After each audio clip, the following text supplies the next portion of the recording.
Hola, bienvenidos a su clase de política de crecimiento económico. En esta clase lo que nos interesa es analizar cuáles son los determinantes de la producción en el largo plazo. Aquí no estamos hablando de lo que determina las fluctuaciones del producto de un año a otro, no. Nos interesa analizar el comportamiento estructural de la producción. Para ello vamos a retomar varios de los modelos que ustedes estudiaron en teoría de macro 2 y algunos adicionales, pero sobre todo nos vamos a concentrar, y ese es el objetivo de esta clase, en deducir las políticas de crecimiento idóneas a partir de cada modelo estudiado. Aquí en la pantalla aparece pues la agenda de lo que vamos a estudiar y lo haremos en unos 3 o 4 videos que les voy a subir. Analizar los determinantes del comportamiento a largo plazo del producto permite responder preguntas como ¿por qué algunos países son tan pobres y otros tan ricos? ¿Por qué las tasas de crecimiento entre los países son tan diferentes? Y eso es lo que nos interesa en este momento. Empecemos pues entonces con los hechos estilizados del crecimiento. Algo que ustedes pueden observar, y yo los invito a que ustedes entren a Google en este momento y digiten diferencias entre la renta per cápita de los países.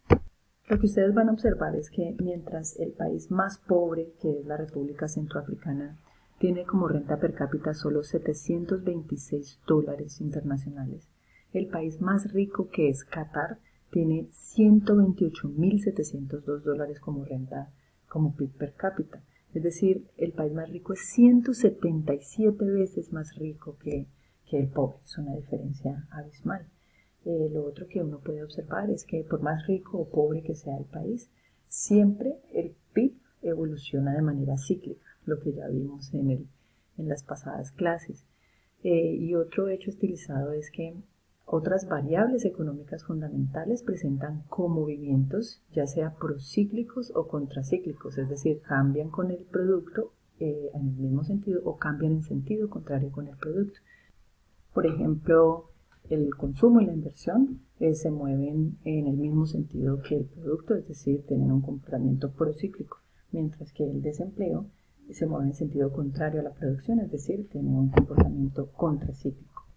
Bueno, nos interesa también resaltar que el progreso tecnológico, la política fiscal, la apertura económica, la distribución de la renta y las instituciones en general son importantes para determinar el crecimiento económico. Otro hecho estilizado que se observa es que en realidad no hay convergencia entre los países, excepto en algunos grupos de países.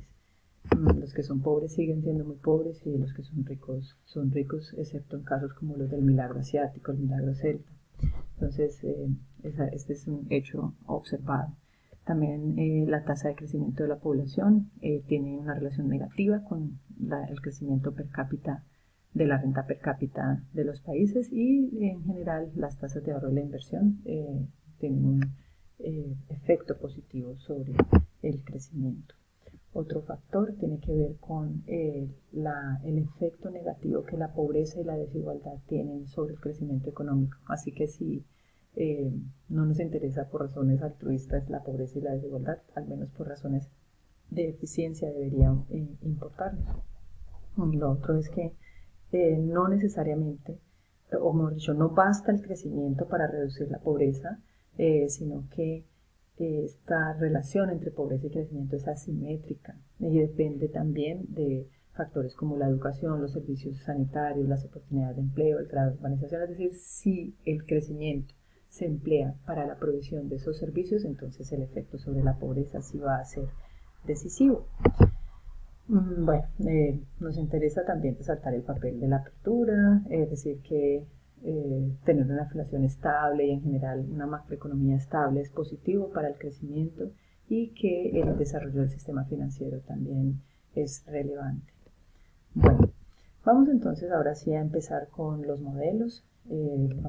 Hagamos la distinción entre las teorías clásicas y las teorías modernas del crecimiento económico. Ambas proponen que en el largo plazo habrá una tasa constante de crecimiento. La diferencia es que En el caso de las teorías clásicas hay una visión más pesimista, esa tasa de crecimiento es nula, ¿sí? Se llegará a un estado estacionario con crecimiento nulo, mientras que las teorías modernas dicen es constante, pero tiene valores positivos el crecimiento.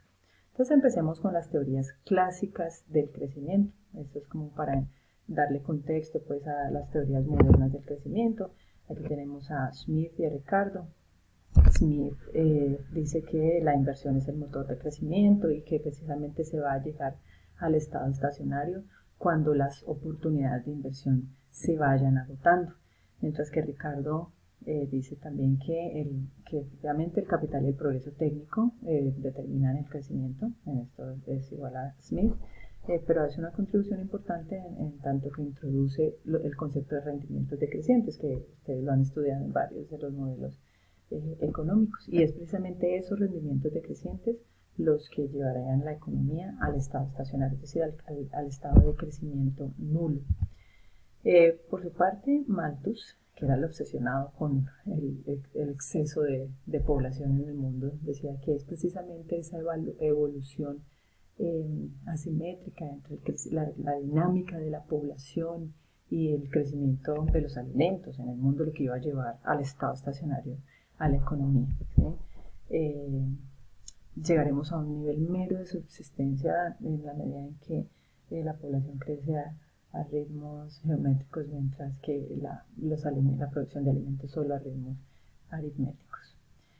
Bueno, por el lado de Marx, lo que hay que resaltar es que para él la llegada al comunismo era como la vía natural de la economía, dadas las inmensas contradicciones en el modelo capitalista. Pensaba que el capitalismo se iba a autodestruir por las grandes asimetrías que tiene el capitalismo.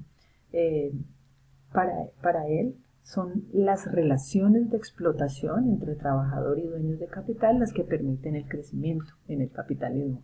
Y cuando esas relaciones de explotación se eliminen, porque los trabajadores se van a cansar de esas relaciones de explotación, entonces es cuando se va a llegar al estado estacionario, donde solamente se va a invertir lo necesario para reponer lo que se está terminando. Entonces, ese era el análisis de Marx, que fue muy importante en la economía, pero desafortunadamente no comprendido y pues también tomado por otros lados con los que Marx seguramente no se imaginaba que a eso iba a llevar su teoría. Bueno, también podemos incluir a Schumpeter dentro de estas nociones clásicas del crecimiento. Para él son las innovaciones la clase de los factores relevantes para el crecimiento, y es precisamente cuando se agotan este espíritu empresarial, estas innovaciones, cuando se llegaría pues al estado estacionario o el estado pues de crecimiento constante o nulo. Y finalmente podemos incluir a Keynes, aunque Keynes no propiamente desarrolla una teoría del crecimiento de largo plazo, porque su análisis se centra en el corto plazo, básicamente, ¿no? Pero lo que podemos resaltar es que Keynes, como ustedes ya saben, resalta la relevancia, la importancia de la demanda, el papel que juega la demanda, ¿no? Según Keynes, es la eficacia marginal de capital la que determina el crecimiento, y es precisamente cuando esta eficacia marginal de capital se agota, cuando pues se anularía el crecimiento. Bueno, esto por el lado de los clásicos, como para que lo tengan en cuenta. Lo podemos resumir aquí, en el caso de Smith, el agotamiento de las posibilidades de inversión, en el caso de Ricardo, los rendimientos decrecientes, la dinámica de población en el caso de Malthus, la llegada del comunismo en el caso de Marx, deterioro del espíritu empresarial en el caso de Schumpeter, y la disminución de la eficacia marginal del capital en el caso de Keynes son las causas que van a determinar que el crecimiento económico sea nulo en el futuro. Esto por el lado de las teorías clásicas del crecimiento. Las teorías modernas del crecimiento se diferencian de las clásicas en que, si bien predicen también un crecimiento constante del producto en el largo plazo, no son tan pesimistas y analizan el crecimiento de tal modo que en el largo plazo el crecimiento sí será constante, pero no nulo, ¿no? Esa va a ser la gran diferencia. Y además que utilizan más la formalización, ¿no? Ya empieza la formalización en en el análisis de la teoría económica del crecimiento, que es diferente a lo que hicieron los anteriores, los clásicos. Bueno, entonces vamos a empezar acá con el modelo de Harold Domer. Este modelo es el único de crecimiento de tipo keynesiano que veremos pues entre los modelos modernos, ¿no? Y que se encargan de dinamizar el análisis de Keynes. Bueno, estos son los supuestos centrales. Fíjense que es un modelo de crecimiento pionero, es previo a Solow al modelo de Solow y tiene los mismos supuestos básicamente, excepto por los supuestos 5 y 6, ¿no? Entonces el primer supuesto es pues la ecuación de identidad de renta nacional, el ingreso es igual al consumo más la inversión. El otro supuesto es que el ahorro es una tasa constante del valor de la producción. El otro supuesto es que la inversión deseada por los empresarios es una proporción fija del crecimiento del producto. Ustedes lo pueden ver, lo pueden ver aquí. ¿Sí? El incremento en el capital, es decir, la inversión deseada por los empresarios es una proporción fija, VR, del incremento en la producción. También se supone que el trabajo, la tecnología y por tanto el trabajo eficiente crecen a unas tasas constantes de n, x y n más x respectivamente. También se supone que la depreciación es nula y una función de producción tipo Leontief. Fíjense que es diferente a la de Solow y el resto de modelos que vamos a ver, que son más bien tipo Cobb-Douglas. Bueno, la importancia de esta función de producción tipo de Leontief es que permite que existan situaciones de desempleo de factores productivos. ¿Sí? Esto se debe a que como el factor trabajo crece a una tasa constante, entonces la cantidad de producción máxima de la economía va a venir determinada por esa cantidad de mano de obra en cada periodo. Entonces, ¿eso qué quiere decir? Que la tasa de crecimiento máximo que se puede obtener y a la que vamos a llamar la tasa natural de crecimiento económico va a estar determinada por el n más x, que es el crecimiento del trabajo efectivo. ¿Sí? ¿Qué es lo que tendremos? Que si ese crecimiento efectivo de la economía en un momento dado del tiempo es menor a esa tasa de crecimiento natural, entonces va a haber desempleo. Bueno, entonces para continuar como con la solución del modelo y el análisis, podemos plantear la inversión neta efectiva en cada periodo como una proporción fija del crecimiento del producto. Entonces, en un equilibrio en una economía cerrada y sin gobierno, el ahorro es igual a la inversión. ¿Sí? Ya dijimos que el ahorro es una tasa constante del producto y que la inversión es una tasa constante del incremento del producto. Entonces, podemos despejar estas funciones para obtener que el crecimiento efectivo del PIB en un momento determinado del tiempo depende del ahorro y depende de la productividad marginal del capital. 1 sobre B es la productividad marginal, recuerden acá la función de producción, 1 sobre B.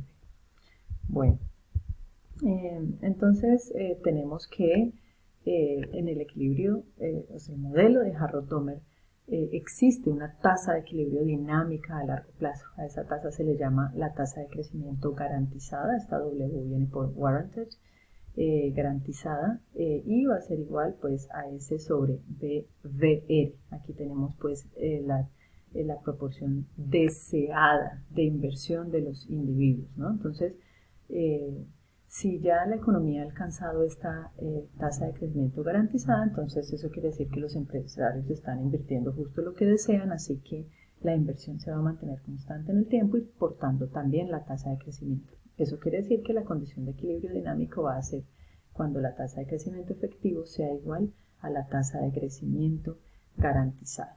Bueno, entonces, habría desempleo voluntario si esa tasa es diferente a la tasa de crecimiento natural. Este modelo, bueno, así digamos que se soluciona, así se presenta cuáles son los determinantes del crecimiento. Tiene este modelo dos características. Uno, un problema de existencia que algunos analistas han analizado, que consiste en que los principales parámetros del modelo son exógenos al modelo, y otro, el problema de estabilidad. Este problema de estabilidad lo voy a empezar a analizar en el siguiente video, porque es la clave del modelo de Harold Tomer, porque ahí vienen las implicaciones de política económica.